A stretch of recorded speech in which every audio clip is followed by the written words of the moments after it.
Good morning. It's Friday, May 22nd, and you're watching World Watch News in 3.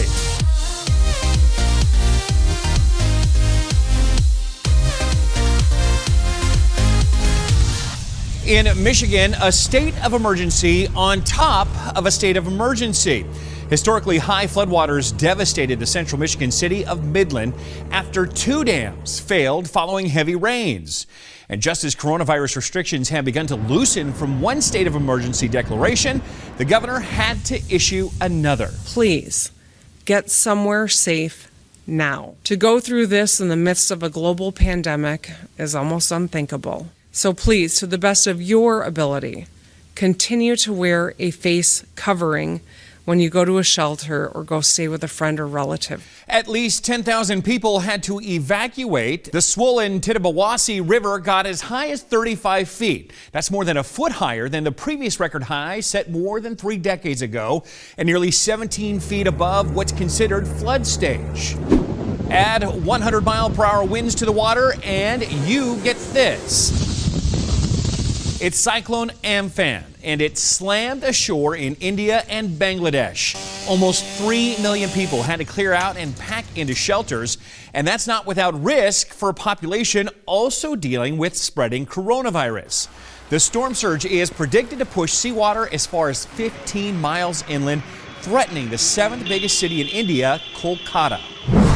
Here's more weather, hot, but much quieter. On the sun's surface, that is. It's a phase known as a solar minimum.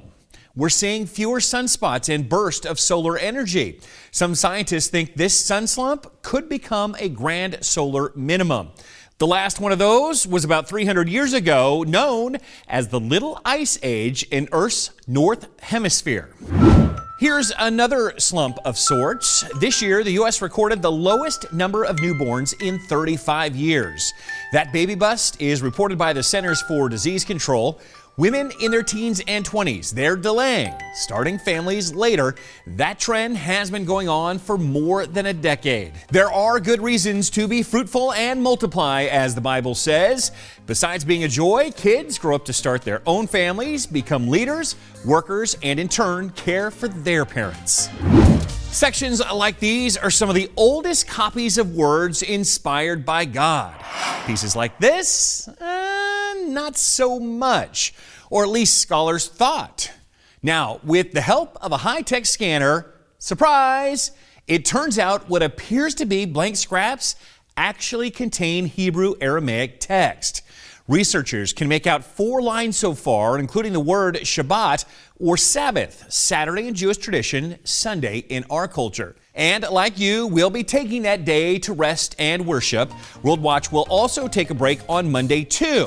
It's Memorial Day, and our nation will pause to honor the great sacrifice made by men and women of the U.S. military.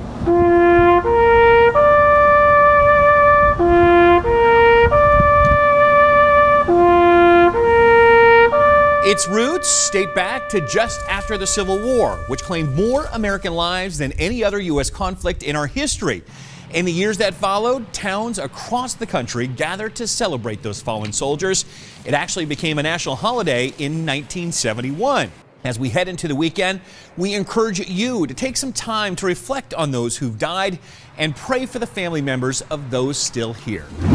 Thanks for watching. I'm the Big Bash, and remember, whatever the news, the purpose of the Lord will stand. See you first thing Tuesday morning.